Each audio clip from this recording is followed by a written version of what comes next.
Just a quick ask for producer Rob. Are we also recording? Here it goes. Yay! Yeah, recording. Wonderful.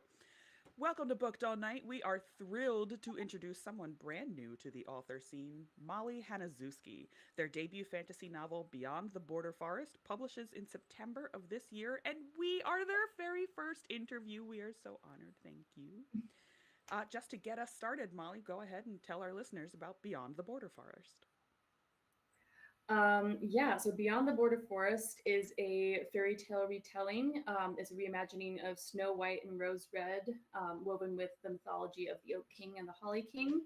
In it, a village girl named Rowan, her sister, gets kidnapped by a god of the forest, and she has to go and get her sister back, and she ends up teaming up with her sister's hunting rival to try and find her. Very fun. Sounds fun. I love fantasy retellings. Like, they're so fun, especially if you're a well-read reader and then you go and you're looking for all the little Easter eggs to be like, oh, I know that from the original or from this other bit, and I think they're fun. Yeah, super fun. That's something I love about reading them is, all the connections you can draw with other books. So, to get us all limbered up and laughing, we're going to play a very quick game of superlatives. I have 5 options here. I'll read them to you one at a time, and you'll tell me which of your characters line up the most with them. Do you have any questions? Okay. I don't think so. All right, the first one. Most likely to accidentally summon a monster while trying to make toast. That would be Rowan. Yeah. A little bit accident prone, little bit oops. Yeah. I love this game so much because it's so much fun to watch authors just immediately click. They're like, no, I know which one is the little chaos gremlin. Yeah. Yeah. Mm-hmm. Know exactly which one. Mhm. The second is the most dramatic meltdown over a lost bookmark. Oh, that would be the villain, the Oak King. Yeah, most likely to make a big deal of something that's not a big deal. Yeah. Lovely. Mhm. The biggest secret hoarder of forbidden snacks during writer marathons. Oh, that would be Keziah, the hunter. Yeah, definitely. He's got snacks packed away. Yeah. Most likely to befriend a sentient magical carpet or object. I said carpet, I messed up. Most likely to befriend a sentient magical object with questionable motives. Oh gosh. Okay. Does it have to be a different character for each one? It can be the same character. I think we did this with Brooklyn Quintana, and it was just like the same character each time. She's like, no, it's him. I just know it's that guy. Like, Yeah. Then it would be Rowan again, our main character. She would definitely befriend anyone and anything, especially if they were not human. and the final one is the character who would survive a zombie apocalypse by sheer luck or sheer panic. Sheer panic. Um, Probably Rowan's sister Celine, the one who gets kidnapped. She's got a bit of luck on her side. Yeah. So that's good. And that Mhm. brings us to our very first set of questions. Always fun to jump into these. So our first question is, you're queer, non-binary, and you have ADHD, which is autism and ADHD for the folks at home. How do these parts of your identity influence the stories you tell and the way you build your characters? Yeah. I mean, I definitely try to write. I just do write a lot of queer characters, a lot of non-binary characters, and a lot of neurodivergent characters. And I don't necessarily spell out that they are neurodivergent, but it just, is kind of written into who they are. Hmm. Um, and yeah, I like that's just how everyone ends up being. It's not really something that I force into books or anything like that. It's something that comes really naturally. I try to write worlds that are like our world with the amount of diversity that we have, and I want to make sure that people like me can feel seen in those worlds. So yeah, it's just, I don't know, it's just kind of happened that way. That is very important. I often say I also have a neurological spice cabinet, as I like to say, because it doesn't fit on the paper they give you at the doctors to list out all of my issues. And I think if, when I was younger, if I had seen myself at least in literature, especially as I became a big reader, I might have had more of the language to express what was going on, as opposed to going through the anxiety and just saying, like, I had a stomach ache. And so it was just Mhm. like, okay, well, you've got like an iffy stomach anyway, so we're just going to work through that. And what I really meant to say was, I'm anxious and I don't know why. So I think those are very important things to do, to have all of that representation. Yeah, definitely. Yeah, giving people the words to, describe their own experience is super important. Mhm. Do you find that being neurodivergent affects your writing process in ways that other writers might not expect? Like whether it's in how you draft, revise, or even how you get into a story's world? Absolutely. Mainly just from the point of consistency, there can't be any. There is not any consistency. I have tried so hard to develop, consistent writing habits of like I want to write every day. I want to hit these word count goals all the time, and sometimes I can make that work for a while, and then it doesn't work anymore Yep. for reasons, for no reasons. My brain's just done. And especially if I've got a lot of stress in other areas of my life, then it just doesn't, it can't look the same for me all the time. So yeah, I definitely have to change what I do constantly. I have to, I don't know, find different ways to kind of manipulate myself into writing and remind myself like I do want to do this and I can do this. um, One of my favorite most recent ways I've realized I can motivate myself is to just write down all the things I want to do on little slips of paper, mix them up like snack mix style in a bowl, and draw one out randomly. And like the like, oh, I don't know what it's gonna be, is really helpful for like, you know, I don't know, giving me that sense of novelty and also giving me something that I need to get done. Hmm. Uh, but yeah, just having to constantly be trying to find ways to get my brain to do what I want it to do, is it's a lot of work in addition to writing a book, which is its own, Its own intense amount. hassle. Yeah. I Yeah. big same. I do similar things for my writing where it's like, all right, this week I'm writing at home, and as soon as that no longer works for me to write at home, I need to be a big girl, overcome the agoraphobia that I keep fighting through, and then losing to, and then fighting through, and then losing to. And then I'll go to Panera, and until Panera doesn't work, and then I'll go to the diner until the diner doesn't work, and then I go back home until home doesn't work, and the same thing with playlists. My Mm. focus playlists used to be largely opera, only because I didn't speak Italian. I still don't speak Italian, but I have listened to this playlist enough that I recognize this tune and these words, and I'm like, great, okay. Can't do French. I had like 9 years of French. I'm gonna find Korean. I won't learn Korean, right? We'll get into K-pop and just blast that in my ears. And so long as it's not music that I've heard over and over and over again, Mm. it's usually okay, until my brain is like, no, I need music that I've heard over and over and over again so I can get into the zone. And I'm just like, What is it? Please. what do you want from me? Yeah. So My this, problem with music is I wanna sing along if it's music I know too well, and that I'm not working. I'm yep, just singing along to my playlists, and yeah, it's not always, helpful anymore. always. It's the same thing with like trying to fall asleep. I actually recently found a podcast called Bore Me to Sleep, and yeah, no, it's actually really great. So the everything that he's saying is Wonderful. complete nonsense, but Mhm.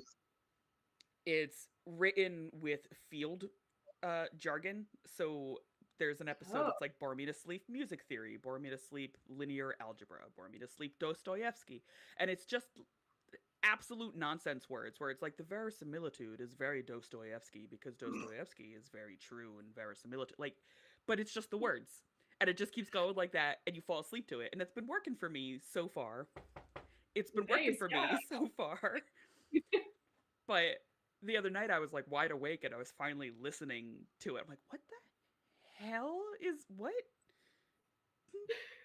They started to sound like notes I leave myself in the middle of the night when I have a good idea Oh, for a story. I'm like, hmm, what is this? What does this mean? what does this mean? My favorite is when I leave those notes and I have like 5 exclamation points, and I'm like, I was very excited and serious about this. I have no idea what it means. But thank you, Sleepy Jessica. So, our third question for this round before we jump into our very first game is actually a question from one of the Libranauts on our server and also a fellow author with Quills and Cosmos, and that's Arlo Z Graves. And Arlo wants to know, do you incorporate food into the cultures of your book? And if so, how does it shape the world or characters? And I have to say, Arlo asks about food a lot, and I think they're hungry and they need a snack. So if you have any suggestions for Arlo, you go right ahead and you let them know some good snacks. Yeah, food is, it's so important, especially in books. It's like my favorite part of books. Yeah, so I very much try to draw from whatever cultures kind of inspired the culture I'm writing the book in, which in the case of Beyond the Border Forest is, kind of Slavic culture, drawing a lot from Polish culture, but also some Ukrainian and some German. So it's not meant to be a true representation of one single culture. It's more, kind of a bit of a blend with some very much unrelated things woven in. But yeah, I definitely tried to weave in some Slavic pastries and whatnot. I'm a baker, so I love like putting way too much food content into my books. And yeah, trying to think about, what do they have, what don't they have, and if they have something, where did it come from if it doesn't grow where they are? Because I definitely have coffee there, definitely have oranges there, and there where it's cold and not tropical. So, trying to think about like, okay, and then there's the exports from this country come here, and then it actually goes into the book. But I'm like, okay, but I need to justify it to myself a little bit, and maybe it does get mentioned like at some point. And that's how trade routes get built in world Yes. building. Exactly.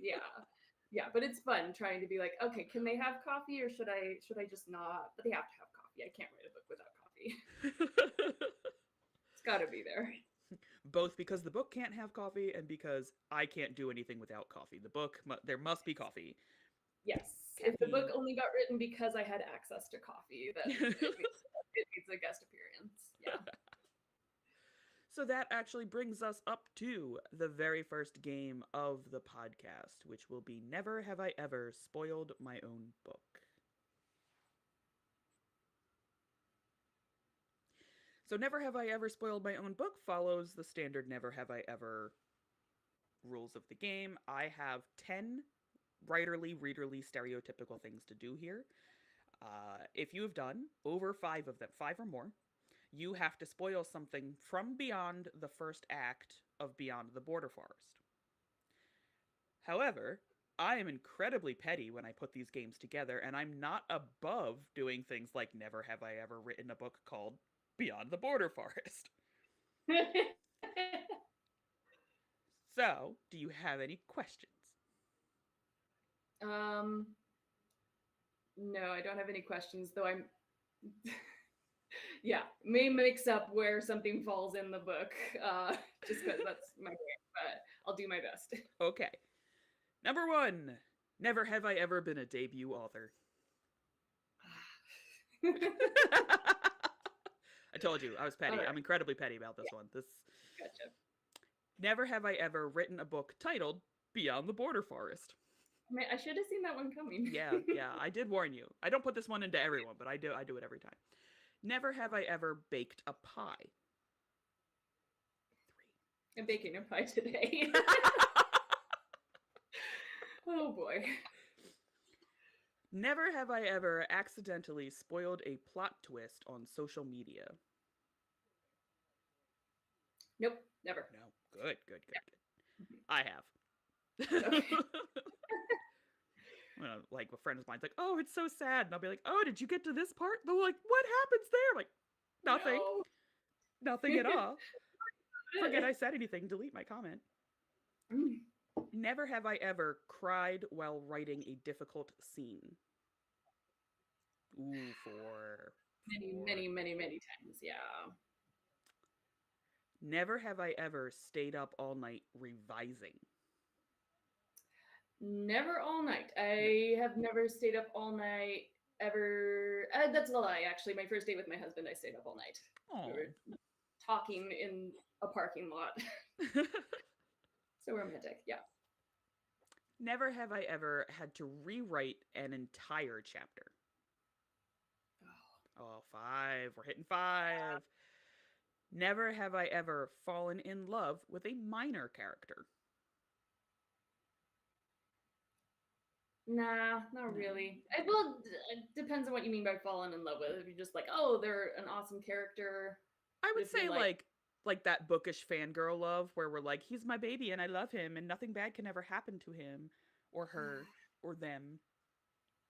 no, I don't think so. Okay. Yeah.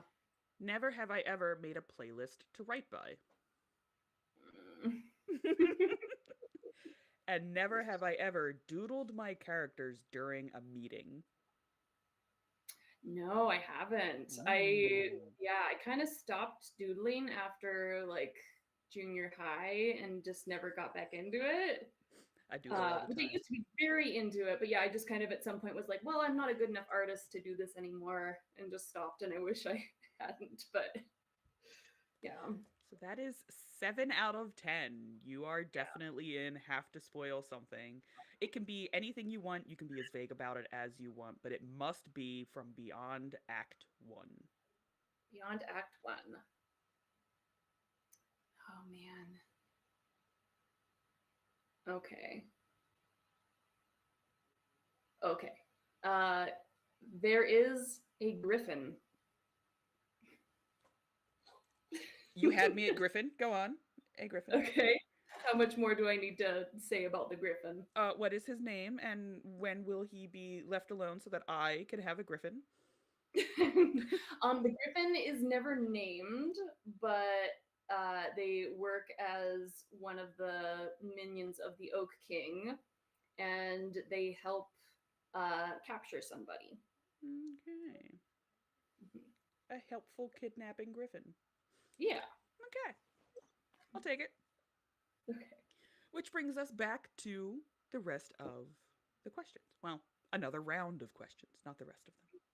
Okay. So, was there a book or series growing up that made you realize you wanted to write stories of your own? Boy. I mean, I'm not sure if I remember one specific book making me want to write stories. I remember like starting to write stories very young, or starting to tell stories at least. My big sister would often ask me to tell bedtime stories because we shared a room and she'd have Mm-hmm. trouble falling asleep. So I remember doing that like since I was very young. Probably the most inspiring series when I was a kid though was the Redwall books by Brian Jakes. Moss Flower and Tris and all of those. That the love of writing food into the books definitely comes from there. But yeah, just very whimsical worlds that don't necessarily have that much magic in them, but there's still like a magical feel to them. Those were definitely defining a defining series. Oh, and the other one, the His Dark Materials was another one that I was like, That's a good one. how does someone even write something like this? Just loved that series so much. Yeah, there are some books even now that come out. The girl who drank the moon is another middle grade series, and it's just Kelly Barnhill, so yeah, yeah. yes, It, yeah. the prose in Mhm. it is so beautiful, and I'm like, this is amazing, especially because it's for children. So to have like this amazingly beautiful prose that doesn't feel stilted or in that weird tone that some authors get, where they kind of write at children and not Yeah, writing down for. to them. Yeah, Yeah, definitely. Yeah. yeah. I was like, that book is definitely for those precocious readers, and it was just, Mhm. oh, it's so beautiful. It's such a good book. Everybody should go read that book. Go read that and Beyond the Border Absolutely. Forest. Yes. End of interview. That's my public sound service announcement. That's great. Yeah. Speaking of books that we all love, every writer has a toolbox. Some fill it with craft books, others fill it with fiction, podcasts, video workshops, and such. What is in your writer's toolbox? Oh boy. Um That's kind of a hard answer to, or a hard question to answer. So I don't tend to read a lot of craft books, and I want to listen to a lot of writer podcasts and whatnot, but I don't have the bandwidth for it. Hmm. So yeah, there's really not a whole lot that I use. I'm also someone who really struggles to like ask for help or like go find things that will help me. I'm more like, no, I need to figure it out on my own. I was kind of raised with that mentality. So that's, Weren't yeah, this is not me we? saying like everyone should be this way and never like go find helpful resources. Don't do that. That's bad. One thing I use TrackBear. It's free, and I use it to track my writing projects, my word count, all of that stuff. Um, Probably the thing I like most about it is that it will show you, like, it has a little calendar. It's like you wrote all these days, like they're all colored in, all the days in the year so far that you've written, and it will shade them in darker if you wrote a lot on that day, but like lighter if it wasn't that much. And it's really helped me see like, oh god, I never write on Sundays. Like, Hmm. and not necessarily trying to change that, but just like taking that information in and being like, hey, that's not a good day for me to try and write 1,000 words because I haven't written on a Sunday this entire year so far. So yeah, that's been super super helpful. And again, it's free. It's what I started using after NaNoWriMo did what it did. And, NaNoWriMo.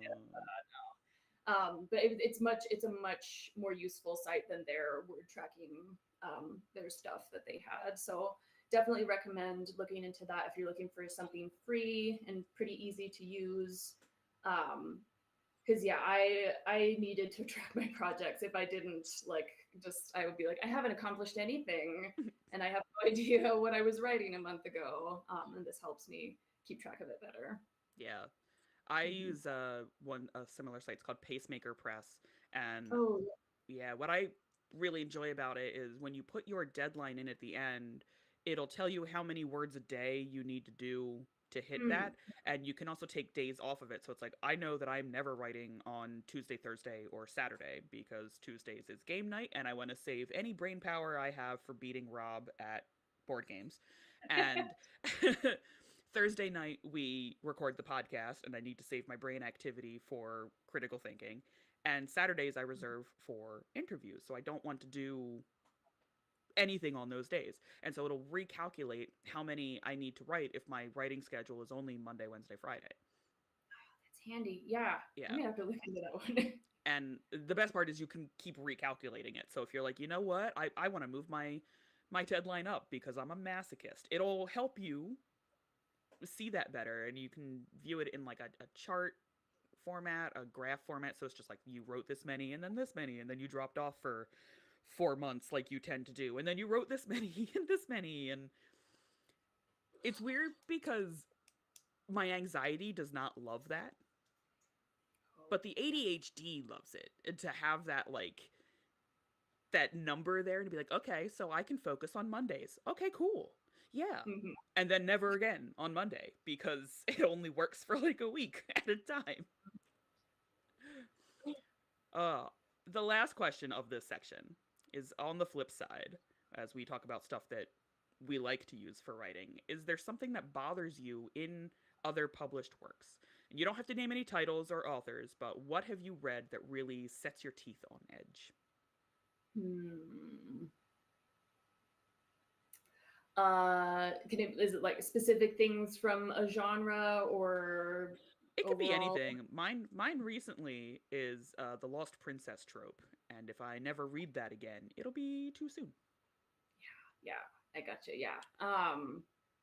I cannot stand in romance novels or romantasy or what it's usually like. I feel like it's usually in dark romantasy, but it definitely shows up in a lot of romance adjacent books when the male main character gives the female main character a sickening nickname like Little Dove, or like like Mm, infantilizing nicknames, Little Mouse, Little Princess, whatever, like any of that stuff. I just don't like nicknames usually because they're usually way too like just gross and weird. I like interesting ones, but I feel like I would just rather not have any nicknames because so many of them are just so icky. And usually there's that already that dynamic of like, I'm 1,000 years old and you're 18 and Oh, you're the only one for me. Yes, yeah, I yeah.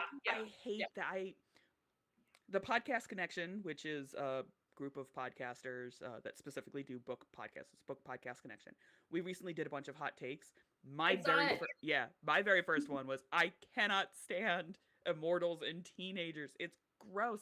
He's It's 217 years old. He's not 17 for yeah, 200 years. It's gross. It's gross. Time yeah. has gone on. Looking young is not it does not make you the same age.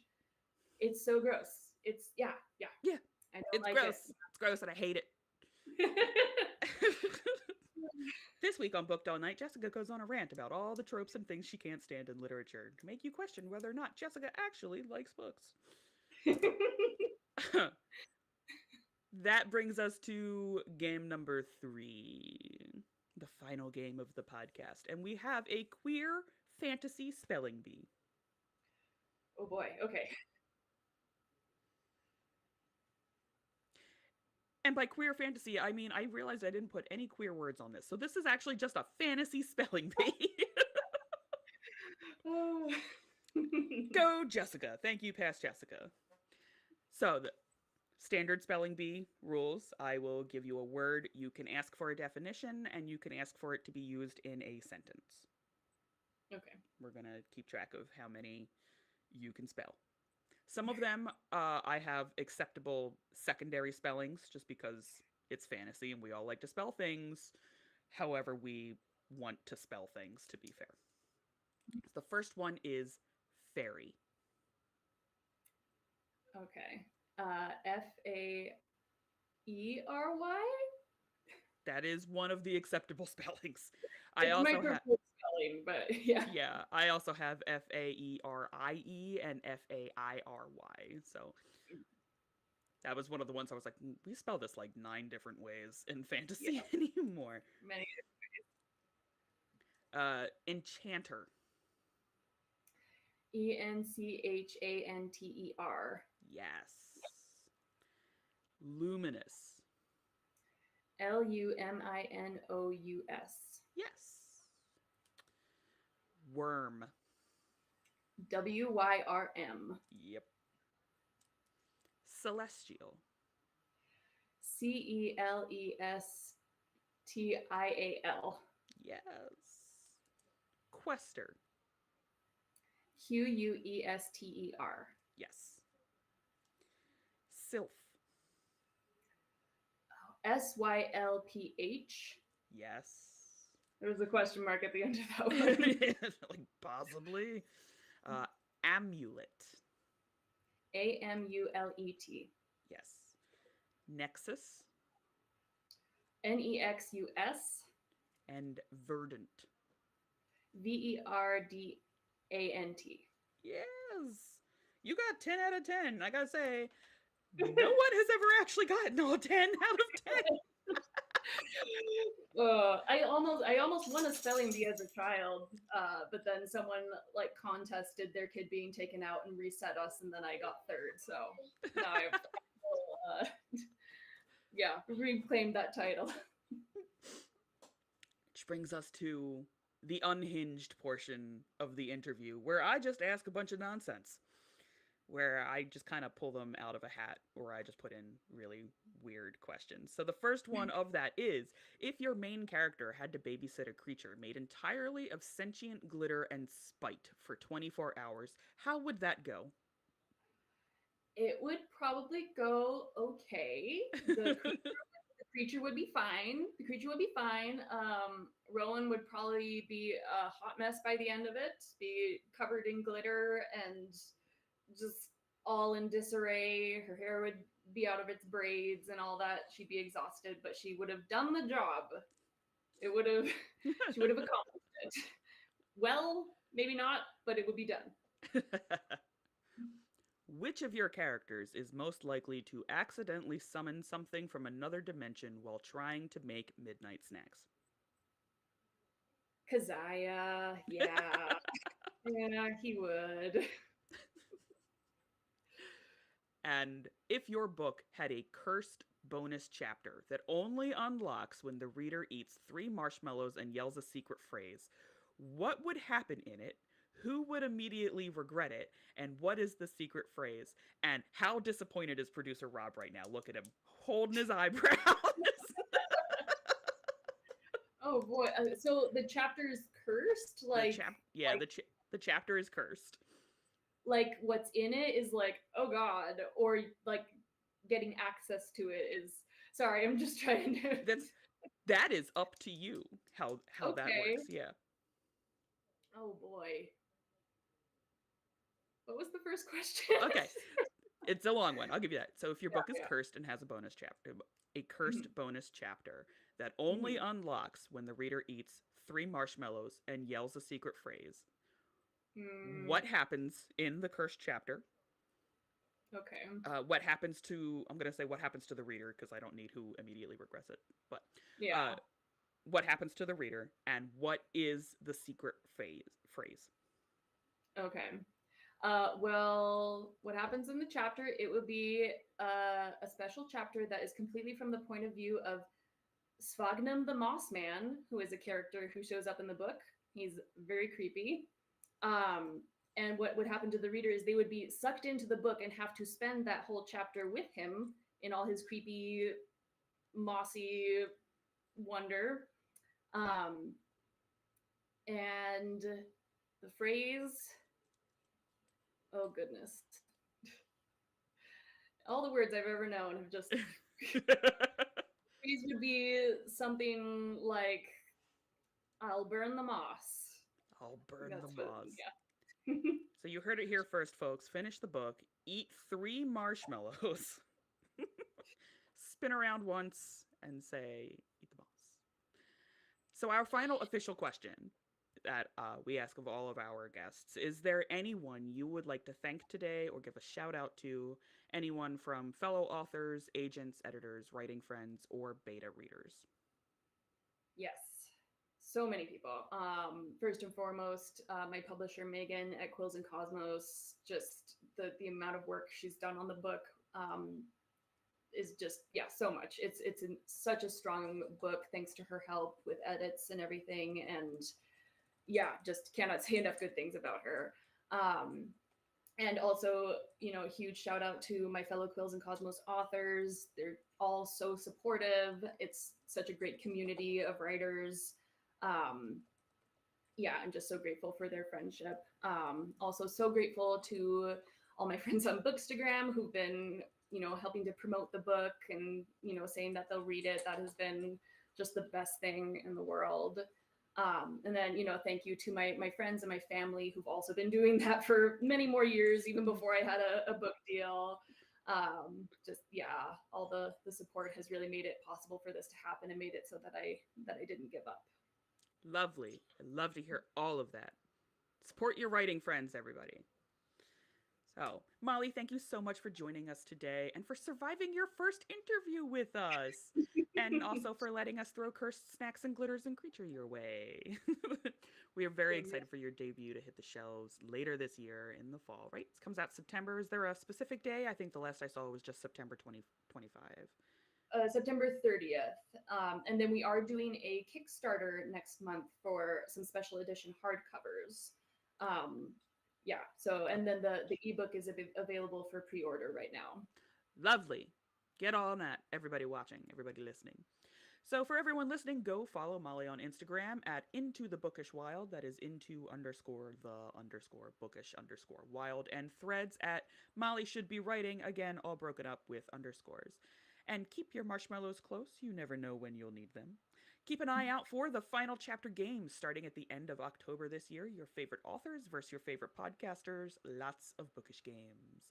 Until next time, my little Libranauts, keep reading, keep those ideas in orbit, and we will see you on Tuesday.